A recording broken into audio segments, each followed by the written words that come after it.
Hello everyone, good morning. Hope so आप सब बढ़िया होंगे, अच्छे होंगे। अरे यार देखो, थोड़ी सी हेल्थ ख़राब होने की वजह से ना क्लास कल नहीं हो पाई, बट चलो आज ही कराएंगे। आज दो दो क्लास लेंगे, ठीक है। अभी तो एक मॉर्निंग में और उसके साथ साथ अभी हम कुछ देर बाद आपको पेपर देखो आपके टेलीग्राम ग्रुप पे चला गया है, तो एक बार प्लीज़ जाके पेपर को चेकआउट कर लो। एंड आप अपने अपने भी पेपर अगर हो सके तो टेलीग्राम में जो चैट सेक्शन है ना, वहाँ पे आप लोग क्या कर सकते हो, भेज सकते हो, ठीक है। बाकी भाई क्लास को थोड़ा शेयर करो, सब्सक्राइब करवाओ लोगों से, है ना। शुरुआत में देखो प्रमोशन के लिए बोलेंगे, और ताकि हमारी जो एनर्जी है वो बनी रहे, है ना। देखो एक चीज़ जिसमें प्रोग्रेस दिखता है वो ह्यूमन नेचर है कि वो उस पे वर्क करता है। अगर नहीं दिखता तो भाई बहुत मुश्किल होता है उसको प्रॉपर करते रहना, बट हम ट्राई करेंगे कि प्रॉपर रहे, चाहे आप जितने भी हो। उनके लिए हम ज़रूर करेंगे, ठीक है। तो आ जाओ देखते हैं कॉम्प्लेक्स नंबर में टॉपिक क्या रहेगा। Algebra and complex number, algebra of complex number. Algebra of complex number मतलब कॉम्प्लेक्स नंबर में एडिशन कैसे करेंगे, सब्ट्रैक्शन कैसे करेंगे, और उसके बाद मल्टीप्लिकेशन कैसे करेंगे। ये सारी चीज़ें डिसाइड करता है क्या, अलजेब्रा ऑफ कॉम्प्लेक्स नंबर। तो अगर मैं पहला बात करूँ, चलो देखो, इफ़ इफ़ ध्यान देना, अगर हमारे पास दो कॉम्प्लेक्स नंबर है, if we have two complex numbers,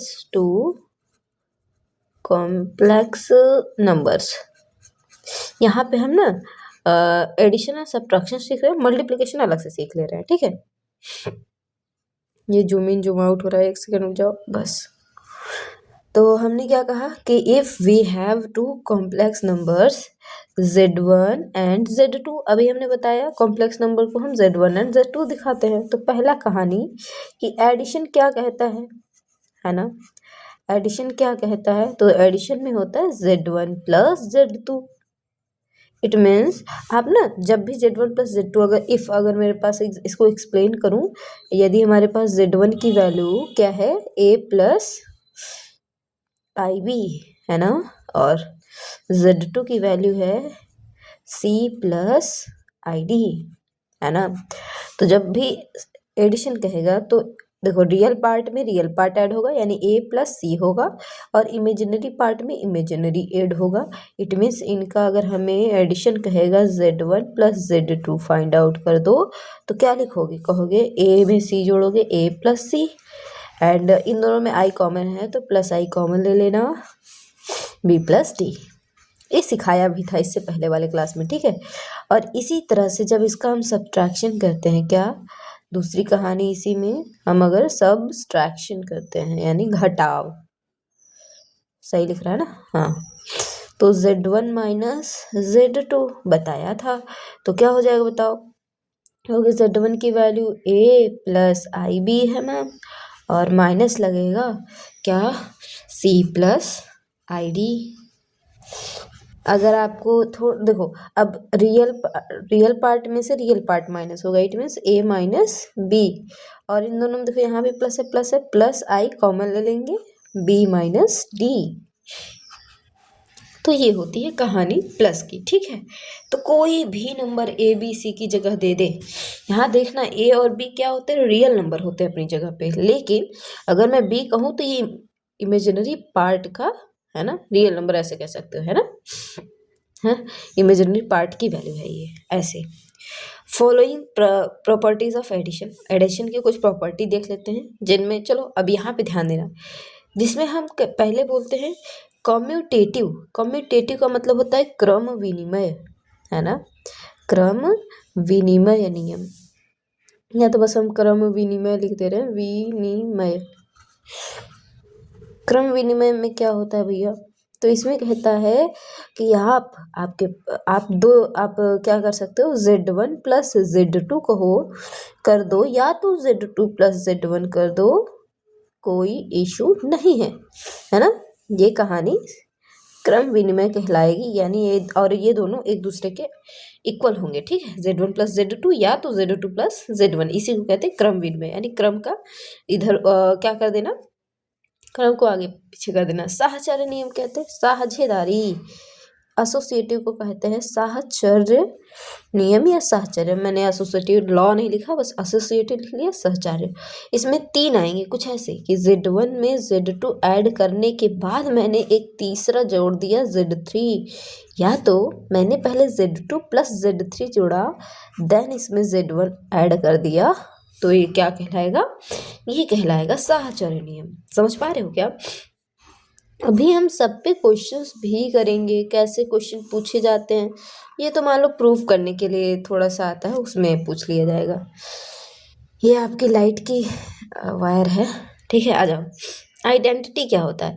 तो आइडेंटिटी में अगर भाई कोई कॉम्प्लेक्स नंबर z है, इसमें अगर हम 0 ऐड करते हैं तो भैया हमें क्या मिलेगा? z ही मिलेगा, या चाहे z0 में z ऐड करो हमें z ही मिलेगा, यानी उसकी आइडेंटिटी नहीं चेंज होनी चाहिए, जो है वही मिलेगा, ठीक है। यानी देखो यहाँ पे जो कॉम्प्लेक्स नंबर हम यहाँ ऐड करेंगे कोई तीसरा हमें अलग मिलेगा ना, लेकिन यहाँ पे जो हम आइडेंटिटी मतलब उसकी क्या कह सकते हो, अस्तित्व ना बदले, ठीक है। z+0 है, 0+z है, तो z ही आएगा। एडिटिव इनवर्स क्या होता है? तो एडिटिव इनवर्स में यानी हम किसी भी कॉम्प्लेक्स नंबर को उसके इनवर्स से ऐड कर रहे हैं, तो ये देखो पॉजिटिव है तो प्लस हम निगेटिव से कर दे रहे हैं, या तो निगेटिव है हम प्लस उससे पॉजिटिव से कर दे रहे हैं, तो हमेशा 0 मिलेगा, इसे हम कहते हैं एडिटिव इनवर्स। इसी तरह जब मल्टीप्लिकेटिव इनवर्स बोले तो वहाँ पे 1 आता है, कैसे आगे सीखेंगे, ठीक है। एडिटिव इनवर्स में क्या होगा? जैसे प्लस में है, अब इसको इसमें क्या ऐसा ऐड करें, तो भाई प्लस z के माइनस z ऐड कर दोगे, यही एडिटिव इनवर्स होगा, उसका इनवर्स वैल्यू, ठीक है। होप सो यहाँ तक चीज़ें समझ आई होंगी। आगे बढ़ जाए, चलो आज हम ये बेसिक वाले सारे खत्म कर देंगे, ठीक है। आ जाओ, देखो मल्टीप्लिकेटिव प्रॉपर्टीज। तो भैया मल्टीप्लिकेटिव प्रॉपर्टीज समझने से पहले मल्टीप्लिकेशन भी तो समझना है। तो मल्टीप्लिकेशन अगर हम यहाँ पे पहले समझा दे रहे हैं ना, हम उसी में समझा देते पर जगह नहीं है बच्ची, आ जाओ इसी में जान लेते हैं। हम जानते हैं क्या? मल्टीप्लिकेशन पढ़ाया था जहाँ तक है, क्या पढ़ा था हम लोगों ने? अगर Z1 बराबर a+ib है एंड Z2 बराबर c+id है, तो Z1 इंटू Z2 क्या हो जाएगा? तो कहोगे a+ib इंटू c+id, ठीक है। तो चलो, तो a का c में मल्टीप्लाई करा सबसे पहले तो आया ac, फिर a का हमने d में इसमें करा तो प्लस iad, है ना। फिर इसका हमने इसमें करा तो i प्लस प्लस ही आएगा, प्लस प्लस प्लस ही आएगा, आई बी सी। जब मैंने इसका इसमें करा तो आई स्क्वायर एंड बी डी। एक चीज़ देखो, अगर मैं कहूँ ए सी है, इन दोनों में आई कॉमन हो जाएगा क्या? या तो लिख लो पहले i a D plus I b c, लेकिन यहाँ पे देखो माइनस आई स्क्वायर की वैल्यू -1 रख दे, बिल्कुल रखा जाएगा हमेशा सिंप्लीफाइड फॉर्म में। तो यहाँ पे आ जाएगा a c plus i a D plus I b c minus b d. तो देखो अब ये रियल बन गया, ये रियल पार्ट बन गया, तो रियल पार्ट को रियल पार्ट के साथ ले लेंगे, यानी ए सी माइनस बी डी, सॉरी ए सी माइनस बी डी, और इन दोनों में प्लस आई कॉमन है, ले लेते हैं A D plus B C. तो ये Z1 इंटू Z2 की वैल्यू आ गई। तो भाई जैसे प्रॉपर्टीज एडिशन में है ना, ऐसे मल्टीप्लिकेशन में भी है, एसोसिएटिव, कम्यूटेटिव, आइडेंटिटी, इनवर्स, तो सारा कहानी चलो आ जाओ देखते हैं। सबसे पहले कम्यूटेटिव है ना, तो कहे अगर Z1 इंटू Z2 या तो Z2 इंटू Z1, बात भैया बरोबर बरोबर है, यानी एक ही है, ठीक है। एसोसिएटिव में क्या होगा? आप Z1 मल्टीप्लाई Z2 करके Z3 से मल्टीप्लाई करो, या तो आप सबसे पहले Z2 Z3 का मल्टीप्लाई करके देन Z1 का मल्टीप्लाई करो। यहाँ Z1 Z2 ये सब क्या है? कॉम्प्लेक्स नंबर्स हैं, ठीक है। आइडेंटिटी मैट्रिक्स, तो भाई Z1 में 1 से मल्टीप्लाई करेंगे या 1 में Z1 का मल्टीप्लाई करेंगे, क्या मिलेगा हमेशा? तो हमें भैया हमेशा Z ही मिलेगा या Z1, अब Z1 लिख दिया तो Z1 लिख लेते हैं, ठीक है। अच्छा, मल्टीप्लिकेटिव इनवर्स क्या है? तो Z का मल्टीप्लिकेटिव इनवर्स क्या हो जाएगा? 1/z हो जाएगा, या तो इसे हम कहें, या तो इसी को equals to 1/z into z कह दे तो इसको ऐसे नहीं लिख सकते z इंटू ए ऊपर जाएगा z के पावर -1 या इसको ऊपर ले जाए z के पावर -1 इंटू z और ये वैल्यू हमेशा क्या मिलेगी तो देखो z कैंसिल हो जाएगा 1 मिलेगा और यहाँ पे भी 1 मिलेगा। तो इसे हम क्या कहते हैं मल्टीप्लिकेटिव इनवर्स। चलो एक मल्टीप्लाई कर दो। क्वेश्चन ये है ना, मैंने कहा z1 बराबर इफ z1 बराबर 3 - 2i एंड i2 कहे 2i बात देखिए ना, z2 बराबर क्या 0 माइनस हाँ 0 माइनस 0 प्लस 3i। कभी कभी यहाँ 0 नहीं दिया रहेगा तो आप 0 मान लोगे या तो कोई इशू नहीं है, 0 आप मन मानो तो 3i ठीक है।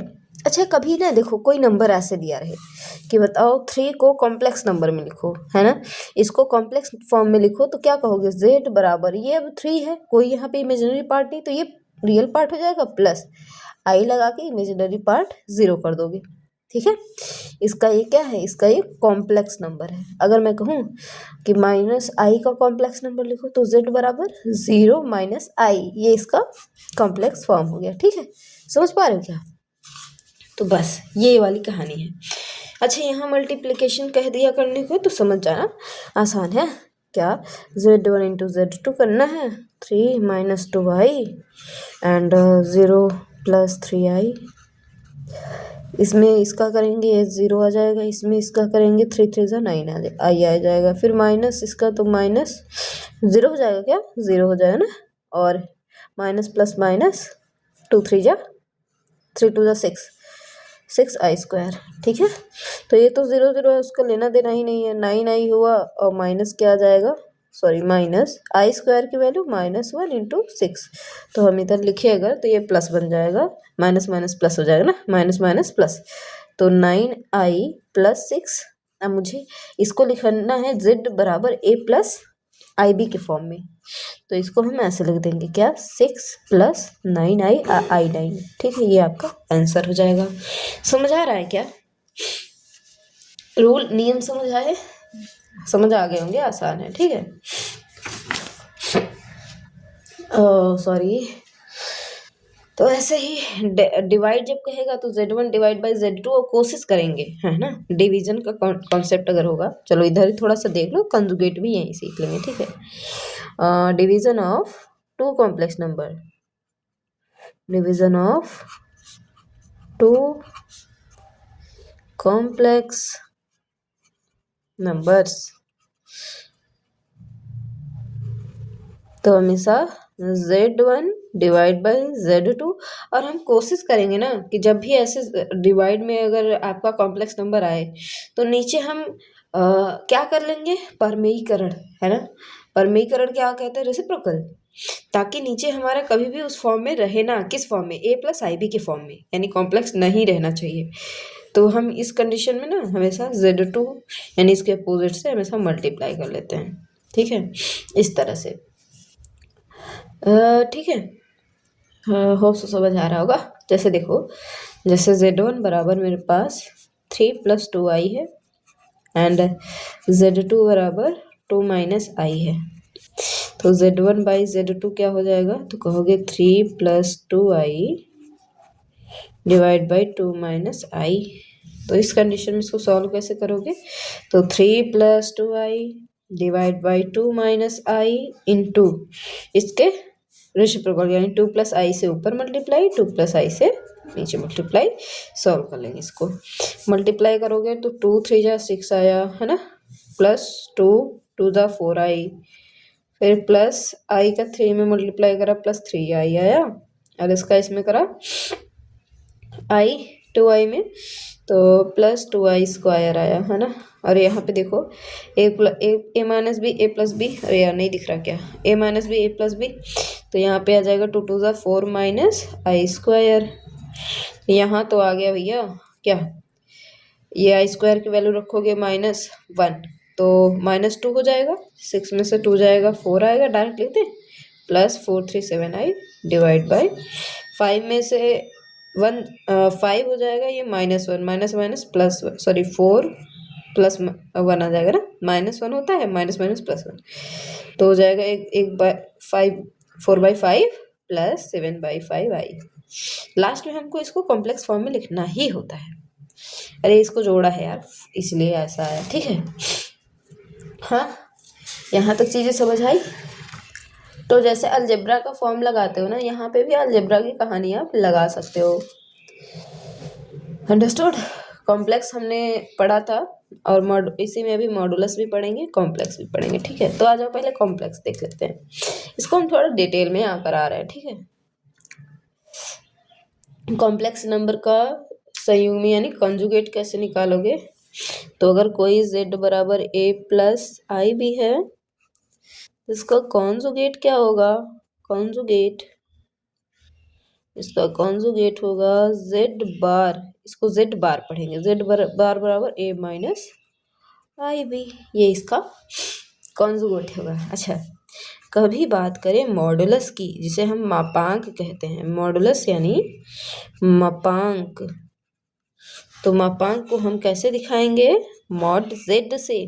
तो मॉड z बराबर रूट में रियल पार्ट का स्क्वायर प्लस इमेजिनरी पार्ट का स्क्वायर, ये क्या कहलाता है? इसका मॉडुलस वैल्यू। समझ आया? हाँ जी। थोड़ा सा हम कंजुगेट के अगर क्या प्रॉपर्टीज जान लें तो क्या होते हैं, है ना, तो देख लो। प्रॉपर्टीज ऑफ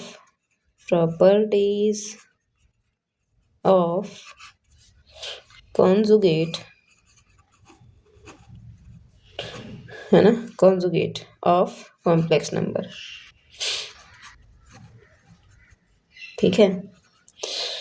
सुंदर राइटिंग नहीं बना रहे काजी, कोई बात नहीं। आ जाओ पहला। तो अगर कभी भी z बार का बार निकालो, यानी कंजुगेट का कंजुगेट कर दोगे, तो हमें अगेन z ही मिलेगा। समझ पा रहे हो क्या? अगर z1 इंटू z2 पर बार है, तो इसका मतलब भैया z1 का कंजुगेट इंटू z2 का कंजुगेट।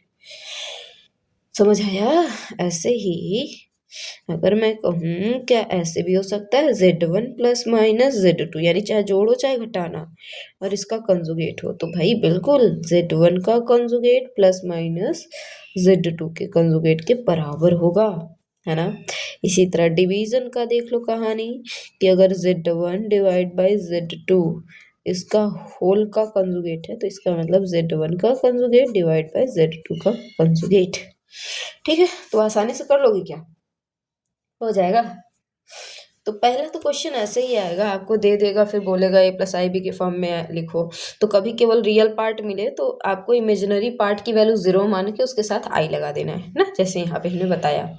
सेट 3 आया आंसर सॉल्व करने पे, कहा इसको a प्लस आई बी के फॉर्म में लिखो, तो a रियल पार्ट हो गया, i b की वैल्यू कुछ नहीं तो 0 लगा देंगे। ऐसे ही यहाँ अगर सोल्यूशन में ये मिल गया तो उसका कॉम्प्लेक्स फॉर्म इस तरह से लिख के दिखाएंगे। तो होप सो इतना समझ में आया होगा, इसको अच्छे से देख लेना, रिवाइज कर लेना। हमने कंजुगेट तक पढ़ लिया है, अब हम जो थोड़ा सा पढ़ेंगे वो थोड़ा आपका क्या होगा, हाई लेवल का होगा, यानी एक अच्छे लेवल का होगा, है ना। आ जाओ, अगर मैं कहूँ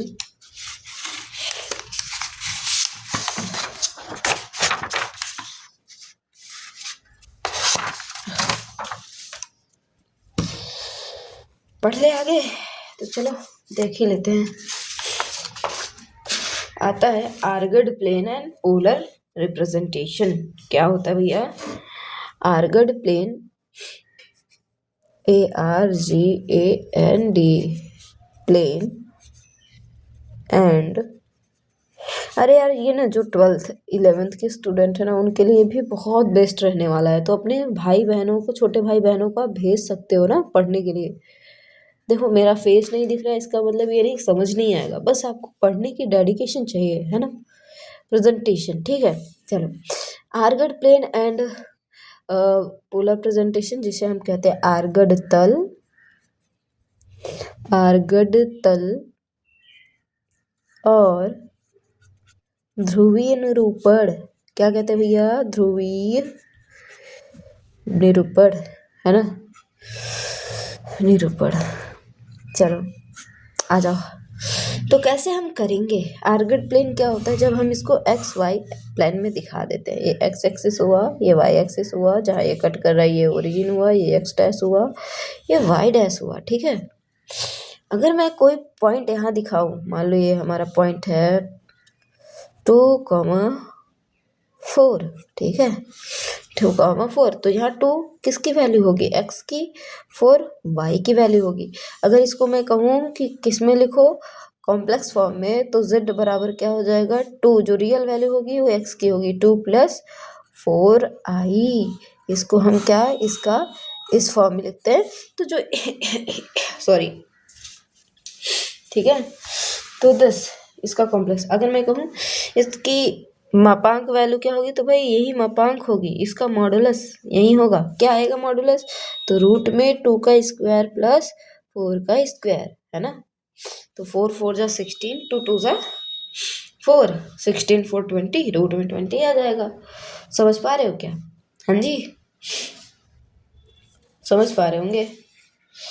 जैसे अब देखो किसी, ये फॉर्म क्या होता है? आर्गेट तल में इसको इस तरह से दिखाना। अच्छा, इसका पोलर रिप्रेजेंटेशन कैसे होता है? तो मेरे पास अगर z बराबर x प्लस आई वाई, अब यहाँ थोड़ा समझना इस तरह से क्यों लिख रहे हैं, ताकि पता रहे x की जो वैल्यू होती है वो रियल पार्ट और इसकी आई वाई है। तो हम सबसे पहले क्या करते हैं, ध्यान देना। तो सबसे पहले हम ना एक लेते हैं प्लेन, ठीक है, प्लेन लिया, ये एक पॉजिटिव है तो कहीं यहाँ दिखेगी, है ना। इसका संयुग्मी हमेशा इसका अपोजिट दिखेगा। अपोजिट समझ रहे हो? यानी यहाँ मिरर रख दे, इसका अपोजिट इस तरह से दिखेगा। तो अगर मैं इसके पॉइंट्स लिखूँ क्या हो जाएगा? तो कहोगे एक्स कॉमा वाई, और अगर जेड, इसका संयुग्मी क्या होगा?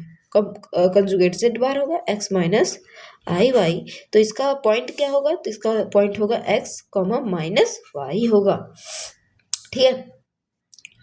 तो अब यहाँ पे जो यहाँ से यहाँ तक की, ठीक है, यहाँ से जो एंगल बन रहा है, यानी ये जो आर इसके एंगल बना रहा है यहाँ पे थीटा, है ना, उसकी वैल्यू निकाल लेंगे। और हम क्या करेंगे, हमेशा धनात्मक दिशा में वैल्यू निकालते हैं, और ठीक है,